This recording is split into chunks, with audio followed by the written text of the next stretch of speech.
আমার দিদিমার মুখে শোনা ছোটবেলায় একটি ছড়া, আপনারা হয়তো শুনে থাকবেন, যে তেঁতুল গাছে একা নড়ে বলে একটা ভূত বাস করে, বাচ্চারা দুষ্টুমি করলে তাদের কান কেটে নুন ঘষে দেয়।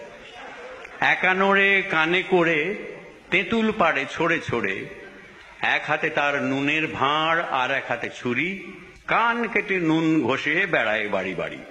এটি আমার দিদিমার মুখে শোনা। তো বড় হয়ে আমি ভাবলাম, সত্যি যদি একা নড়ে ভূত থাকতো, এত বছর ধরে এত কান যে কাটলো, কানগুলো গেল কোথায়? তো আমি গবেষণা করে লিখলাম, কানপুরেতে একানোরের মস্ত বড় মকান। কানপুরেতে একানোরের মস্ত বড় মকান, হরেক রকম কানের সেটাই কানোহারির দোকান। মনোহারির দোকান হয় যেমন না, কানোহারির দোকান। হরেক রকম কানের সেটাই কানোহারির দোকান। কান পাতলা সেখানে যায় কিনতে মোটা কান। কান পাতলা সেখানে যায় কিনতে মোটা কান, আর কানে খাটো কিনে আনে লম্বা দেখে কান। কানাঘুষো যা কিছু হয় যত কানাকানি, কানাঘুষো যা কিছু হয় যত কানাকানি, সবকিছু সেই একানোরে করেছে আমদানি।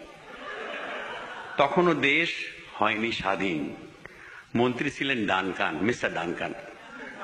তখনও দেশ হয়নি স্বাধীন, মন্ত্রী ছিলেন ডানকান। একবার কানপুরে গেলেন কিনতে তার বাঁ কান। একানোরে বললে, দেখুন সময় দিতে হবে, মন্ত্রীর কান আনতে গেলে দিল্লি যেতে হবে।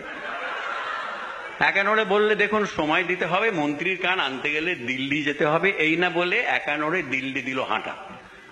6 দিন পরে ফিরে এলো চক্ষু ভাঁটা ভাঁটা, বললে কেঁদে, নিন ফিরিয়ে অ্যাডভান্স টাকাটা, দিল্লি গিয়ে দেখি ওদের সবার দোকান কাটা।